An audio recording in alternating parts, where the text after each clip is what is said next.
Good morning. My name is Eric Lee, and I was born here. But nope, I wasn't born there. This was where I was born. Shanghai at the height of the Cultural Revolution. My grandmother tells me that she heard the sound of gunfire along with my first cries. When I was growing up, I was told a story that explained all I ever needed to know about humanity. It went like this. All human societies develop in linear progression, beginning with primitive society, then slave society, feudalism, capitalism, socialism, and finally, guess where we end up? Communism! Sooner or later, all of humanity, regardless of culture, language, nationality, will arrive at this final stage of political and social development.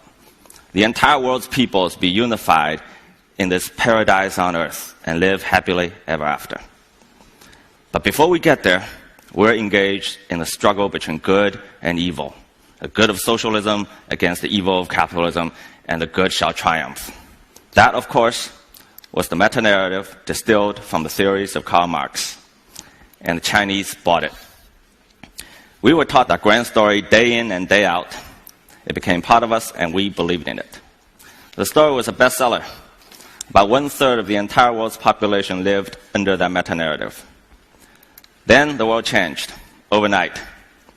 As for me, disillusioned by the failed religion of my youth, I went to America and became a Berkeley hippie. Now, as I was coming of age, something else happened. As if one big story wasn't enough, I was told another one. This one was just as grand. It also claims that all human societies develop in linear progression towards a singular end. This one went as follows. All societies, regardless of culture, be it Christian, Muslim, Confucian, must progress from traditional societies in which groups are the basic units to modern societies in which atomized individuals are the sovereign units. And all these individuals are by definition rational. And they all want one thing, the vote. Because they're all rational, once given the vote, they produce good government and live happily ever after. Paradise on earth again. Sooner or later, electoral democracy will be the only political system for all countries and all peoples, with a free market to make them all rich. But before we get there, we're engaged in a struggle between good and evil. The good belongs to those who are democracies and are charged with the mission of spreading it around the globe, sometimes by force, against the evil of those who do not hold elections. A new world order, ending tyranny in our world. A single standard for all who would hold power. Now,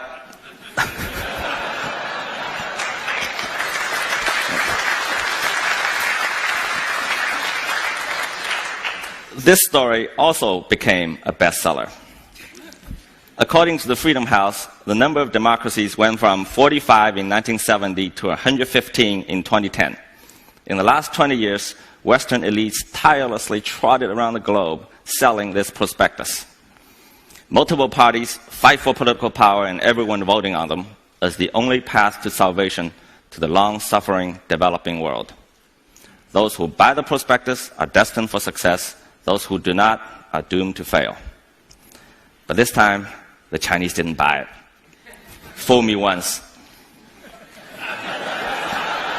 Now, the rest is history. In just 30 years, China went from one of the poorest agricultural countries in the world to its second largest economy. 650 million people were lifted out of poverty. 80% of the entire world's poverty alleviation during that period happened in China.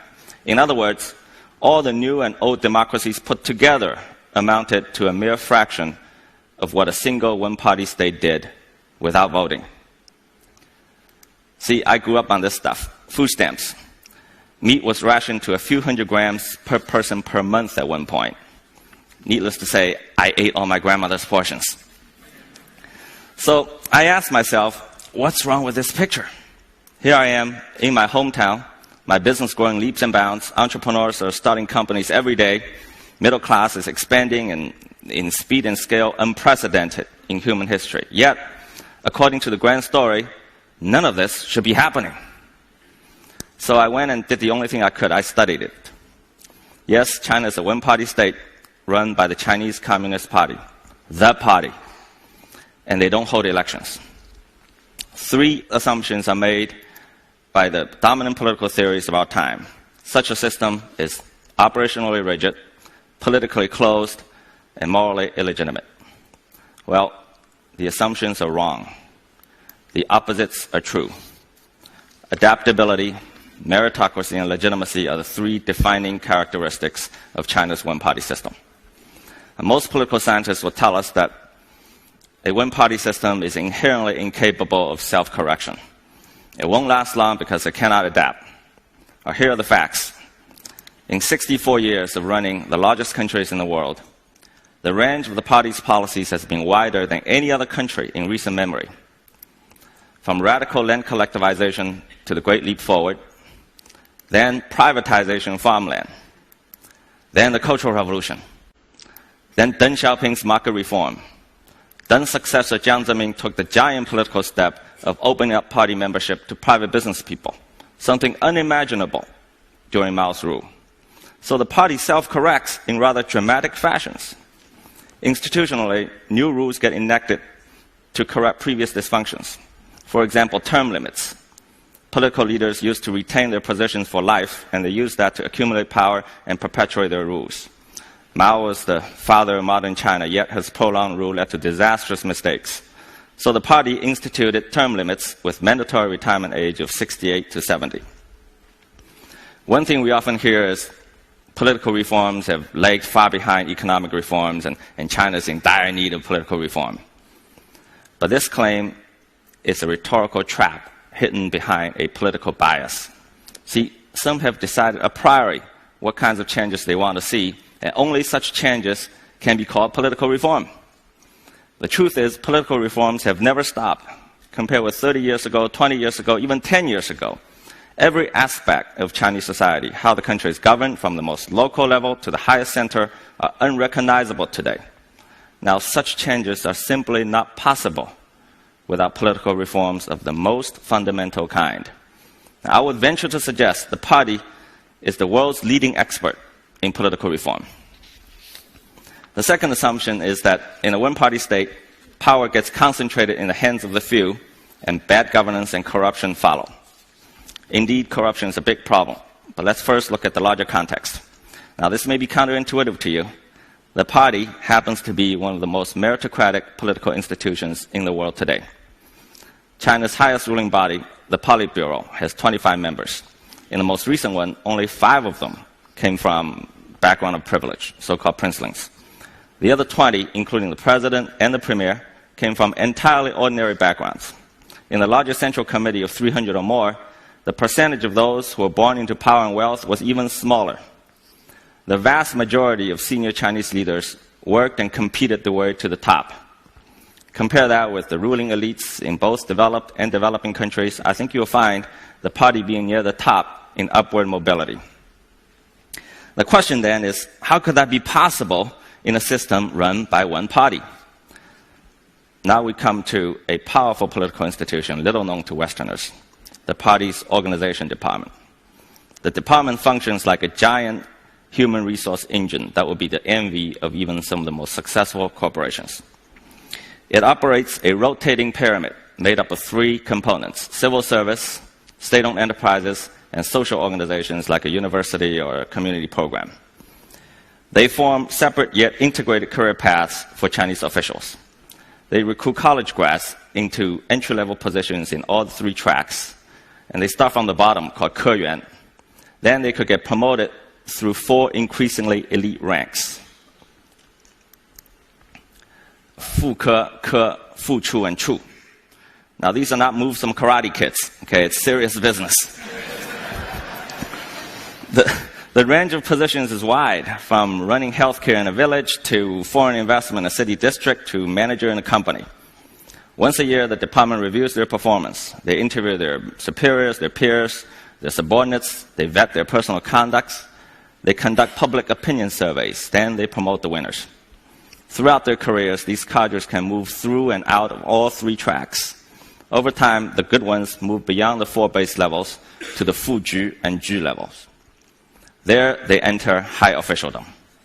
By that point, a typical assignment would be to manage a district with population in the millions or a company with hundreds of millions of dollars in revenue. Just to show you how competitive the system is, in 2012, there were 900,000 Fu Ke and Ke levels, 600,000 Fu Chu and Chu levels, and only 40,000 Fu Ju and Ju levels. After the Ju levels, the best few move further up several more ranks and eventually make it to the Central Committee. The process takes 2 to 3 decades. Does patronage play a role? Yes, of course. But merit remains the fundamental driver. In essence, the organization department runs a modernized version of China's centuries-old mentoring system. China's new president, Xi Jinping, is son of a former leader, which is very unusual, first of his kind to make the top job. Even for him, the career took 30 years. He started as a village manager, and by the time he entered the Politburo, he had managed areas with total population of 150 million people and combined GDPs of 1.5 trillion US dollars. Now, please don't get me wrong, okay? This is not a put down of anyone, it's just a statement of fact. George W. Bush, remember him? This is not a put down. Before becoming governor of Texas, or Barack Obama, before running for president, could not make even a small county manager in China's system. Winston Churchill once said that democracy is a terrible system except for all the rest. Well, apparently he hadn't heard of the organization department. Westerners always assume that multi-party election with universal suffrage is the only source of political legitimacy. I was asked once, the party wasn't voted in by election. Where is the source of legitimacy? I said, how about competency? We all know the facts. In 1949, when the party took power, China was mired in civil wars, dismembered by foreign aggression. Average life expectancy at that time, 41 years old. Today, it's the second largest economy in the world, an industrial powerhouse, and its people live in increasing prosperity. Pew Research polls Chinese public attitudes, and here are the numbers in recent years. Satisfaction with the direction of the country, 85%. Those who think they're better off than 5 years ago, 70%. Those who expect the future to be better, a whopping 82%. Financial Times polls global youth attitudes, and these numbers, brand new, just came from last week. 93% of China's Generation Y are optimistic about their country's future. Now, if this is not legitimacy, I'm not sure what is. In contrast, most electoral democracies around the world are suffering from dismal performance.